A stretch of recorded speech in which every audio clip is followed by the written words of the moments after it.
So hello guys, welcome to my YouTube channel. So आज है मेरा आखिरी दिन इस चैलेंज का जो कि मैंने 25,000 कैपिटल के साथ स्टार्ट किया था। 30 दिन का चैलेंज था ये।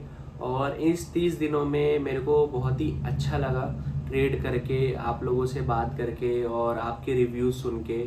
मैंने इसमें बीच में एंडिंग डेज पे लाइक 23-24 डेज पे थोड़े बड़े लॉसेस भी किए हैं, बट मैंने जो पिछला महीना है, जुलाई का महीना, वो मैंने ग्रीन में क्लोज किया है।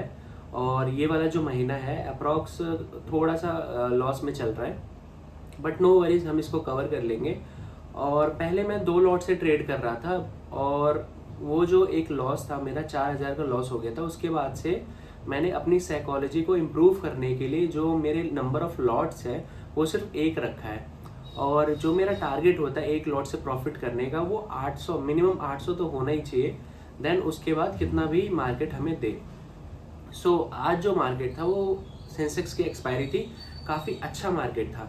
बट जैसा कि आप लोगों को मोस्टली, अगर आप लोगों ने ऑब्जर्व किया होगा, तो मैं सुबह के 1 घंटे ट्रेड नहीं करता हूँ, या फिर कह सकते हो 45 मिनट जो है मैं ट्रेड नहीं करता हूँ, बिकॉज कोई प्राइस एक्शन नहीं रहता और मार्केट इंट्राडे के प्राइस एक्शन को फॉलो करता है। जो सुबह का आज मूव आया वो मेरे से मिस हुआ, और फिर एक मूव आने के बाद मैं रिट्रेसमेंट का वेट कर रहा था, बट रिट्रेसमेंट की जगह मार्केट ने पूरा, कह सकते हो, वी शेप रिकवरी दे दी, पूरा फॉल कर गया। उसके बाद मैंने अपने टेलीग्राम चैनल पे कुछ व्यूज़, मतलब अपने व्यू बताए कि मेरे ये व्यू हैं, कुछ लेवल शेयर किए, और मार्केट ने एग्जैक्टली सेम लेवल से बाउंस बैक किया, उसको रिस्पेक्ट किया, और हमने एक अच्छा खासा ट्रेड निफ्टी में कैप्चर किया। मैंने निफ्टी में ट्रेड इसलिए लिया था क्योंकि सेंसेक्स की एक्सपायरी में वॉलेटिलिटी काफ़ी ज़्यादा दिख रही थी मेरे को। आइए मैं दिखाता हूँ कि मेरे ट्रेड का लॉजिक क्या है और मैंने ट्रेड कहाँ पे लिया है। चार्ट पे जाने से पहले मैं आपको अपना टेलीग्राम चैनल दिखा देता हूँ।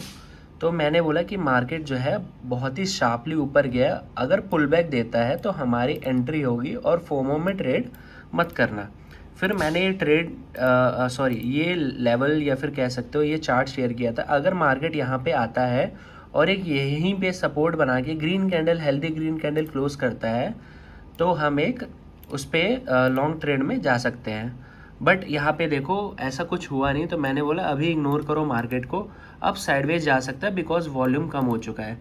देखो एक मूव आने के बाद ना मार्केट का जो वॉल्यूम है वो सच में कम हो जाता है। अब मार्केट को कंसोलिडेशन हो चाहिए होता है। अब देखोगे, अगर आप ध्यान दोगे, यहाँ से गया, फिर नीचे आया, वी शेप काइंड ऑफ, ये शार्प मूव आया, फिर ये नीचे को शार्प मूव आया। फिर मैंने कहा था मार्केट जो है वो साइडवेज जा सकता है, और हुआ भी कुछ ऐसा। यहाँ से मार्केट ने लिया, गिरा, यहाँ भी रेजिस्टेंस लिया, फिर यहाँ भी रेजिस्टेंस लिया, गिरा। बट यहाँ पे अगर आप नोटिस करोगे, एक चीज़ नोटिस करोगे, तो वो ये है, एक मिनट में इसको क्लियर कर देता हूँ। हाँ, यहाँ पे पहली बार रेजिस्टेंस लिया मार्केट ने, जो पहली बार रेजिस्टेंस लिया, आप देखो वो यहाँ तक गिरा, ठीक है। दूसरी बार रेजिस्टेंस लिया, वो यहाँ तक गिरा। तीसरी बार रेजिस्टेंस लिया, वो यहाँ तक गिरा। मतलब मार्केट में जो रेजिस्टेंस आ रहे हैं, विग आ रहे हैं, वो ऊपर से तो आ रहे हैं, बट यहाँ पे सेलर्स जो है वो मार्केट को नहीं गिरा पा रहे हैं। वो इस वजह से, क्योंकि मार्केट जो है वो एक अच्छा मूव पहले ही देख चुका है। अब मार्केट वॉल्यूम क्रिएट करेगा यहाँ पे। जो पहली सेलिंग थी, जो इतनी बड़ी सेलिंग थी, और जो दूसरी सेलिंग थी, सेलिंग कमज़ोर हो गई। और जो सेलिंग होती है ना, वो हमेशा फास्ट होती है।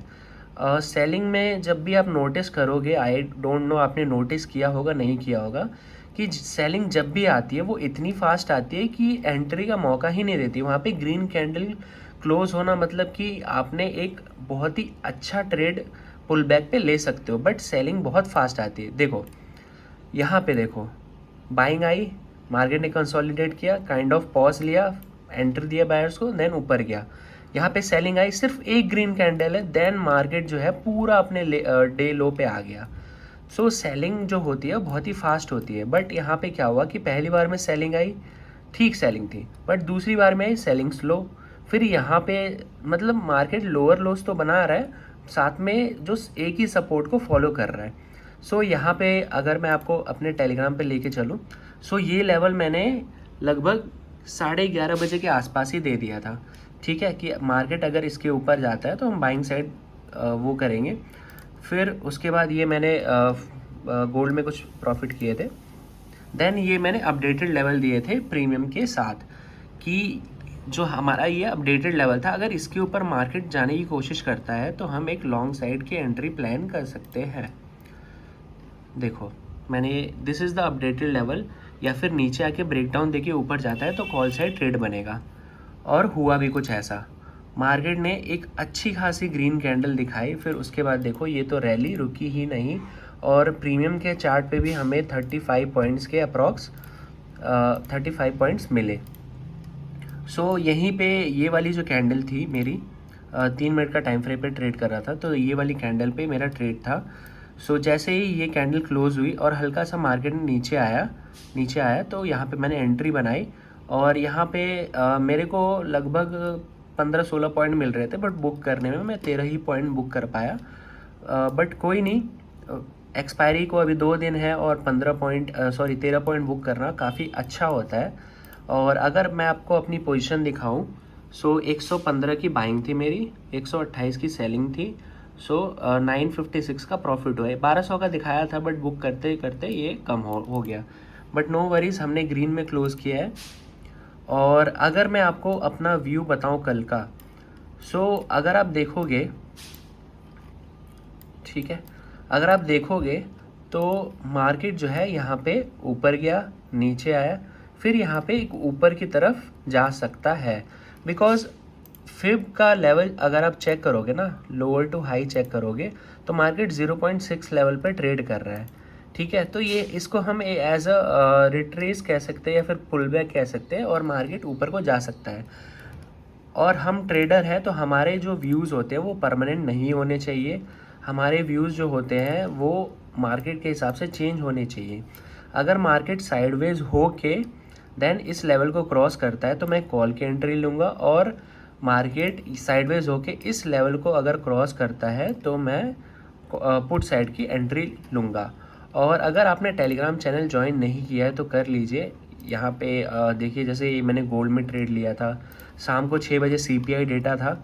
सो ये मैंने ट्रेड लिया था, CPI डेटा 6 बजे था, तो 2 मिनट पहले ट्रेड पंच करा था मैंने 0.10 के लॉट से, और यहाँ पे $100 का प्रॉफिट हुआ है। सो इंडियन मार्केट के साथ साथ फॉरेक्स भी मैं कर रहा हूँ। फॉरेक्स में मैं थोड़ा सा ज़्यादा अच्छा हूँ, वो इस वजह से क्योंकि फॉरेक्स को थोड़ा ज़्यादा टाइम हो गया। बट इंडियन मार्केट में मेरा लॉन्ग टर्म व्यू है, मैं लॉन्ग टर्म जो है इंडियन मार्केट प्रीफर करूँगा। सो पिछले 3 दिनों से, या फिर कह सकते हो 3-4 दिनों से, जो मेरे लेवल्स हैं बहुत ही अच्छे काम कर रहे हैं, बिल्कुल सटीक काम कर रहे हैं, और मूवमेंट वहीं से ट्रिगर हो रहा है। सो अगर आपने टेलीग्राम चैनल ज्वाइन नहीं करके रखा है तो प्लीज़ कर लीजिए, डिस्क्रिप्शन में मैं लिंक दे दूँगा। और अगर आप चाहते हो कि मैं लाइव आऊँ तो मेरे को कमेंट सेक्शन में ज़रूर बताना, क्योंकि क्या है ना, टेलीग्राम पे ट्रेड, अगर मान लो अचानक से कोई ट्रेड बना, ठीक है, मैं स्क्रीनशॉट लूँगा, ठीक है, टेलीग्राम पे जाऊँगा, स्क्रीनशॉट डालूंगा, फिर वहाँ पे लिखूँगा कि ये मेरा लेवल है, ये स्ट्राइक प्राइस है, तो ऑलरेडी 3-4 मिनट का गैप जो है वो हो चुका होता है और प्रीमियम काफ़ी मूव कर चुका होता है। ठीक है, सो ये एक रीज़न हो सकता है लैगिंग का। लेकिन मैं यहाँ पे अपडेटेड लेवल लगभग 1 घंटे पहले शेयर कर देता हूँ कि यहाँ से जो ट्रिगर मूव हो सकता है। So that's all for today. और एक और चीज़, अगर आपको 30 डेज़ का मेरा PNL चाहिए कि मैंने कितना प्रॉफिट या फिर कितना लॉस किया है, सो इसके लिए मैं एक सेपरेट वीडियो बना दूंगा। बट उसके लिए मैं एक टारगेट रखता हूँ 20 लाइक का।